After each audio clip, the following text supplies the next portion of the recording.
Hey cool people, this is the Z490 AORUS Pro-AX. So here in this video I'll be covering some of the stuff that I didn't get to in the tech review. Oh, please excuse these 3 spots here, those are actually acetone spills. Don't ask too long, or rather ask too much. What I was doing was acetone, but it involves some sub-zero overclocking.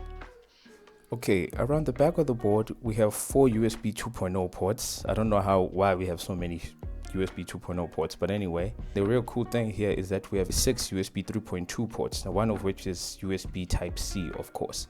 I don't know, for some reason this generation USB ports on the vast majority of vendor motherboards have taken a hit, with some vendors offering up to just 5 USB ports in total on some SKUs. Not sure why this is, but anyway, it's good to see Gigabyte has a total of 10 USB ports on the rear I/O panel. For the people who love the RGB lighting, Gigabyte has 2 RGB LED headers here, one of which is addressable. Of course, you're going to have to use RGB Fusion to address any of these or any other compatible software. I'm not a fan of RGB Fusion, but it does get the job done and it's easy enough to use. So around the back you have the typical audio circuitry centered around the Realtek ALC 1222VB codec. With that you have the typical Nichicon fine gold capacitors as well. Gigabyte has included a fair amount of 4-pin headers, 8 in total. Obviously these can be controlled in Windows software or in the UEFI, but trust me, I would think you want to stick with the Windows software. Not that you can't do it in the BIOS, but it's just so much easier to use the Windows software to set this sort of thing, as I don't know, the mouse movement or the control mechanism within that window in the UEFI can tend to be a bit challenging, so just use the Windows software. It works the same way anyway. We have 3 M.2 sockets, however only 2 can be used right now. The closest to the CPU is supposedly for a future generation of CPUs. However, given that this is almost guaranteed to be a PCI Express 4.0 drive that you insert here with the matching CPU, you would think that you'd want a heatsink here as well. When it comes to memory overclocking, or rather DRAM frequency support, I think Gigabyte has the highest official DRAM frequency support across the largest number of SKUs in their lineup. Gigabyte doesn't have a special name for this memory overclocking capability, but that said, they do have the only board at this price point, $270, which can do DDR 5000 mega transactions a second.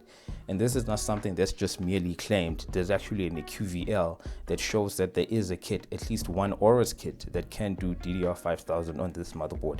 So kudos to Gigabyte for actually providing some awesome DRAM overclocking capabilities on this board, particularly given that this was traditionally a weak point for Gigabyte boards. They seem to have changed that, they seem to have worked on that, and here we are with a $270 motherboard supporting DRAM frequencies that were preserved rather for 2DIMM motherboards. Here we have the Fins Array 2, I know, right, these names, but anyway, we have the Fins Array 2, which is supposedly a better heatsink design that allows more airflow than traditional stacked fins.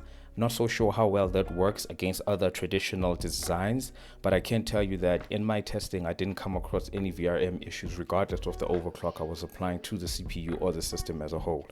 Right now, I don't think there's anything that another motherboard can give you that you can't actually get here. Yes, there are those creature comforts that you may have, but you can live without all of those things. This Gigabyte board gives you all the necessities you need for a high-end gaming rig, not just entry level.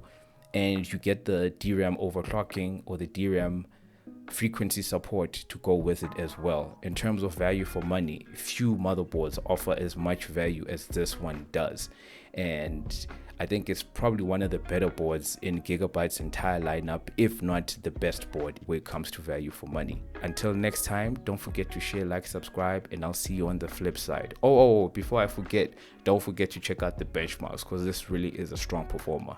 Peace.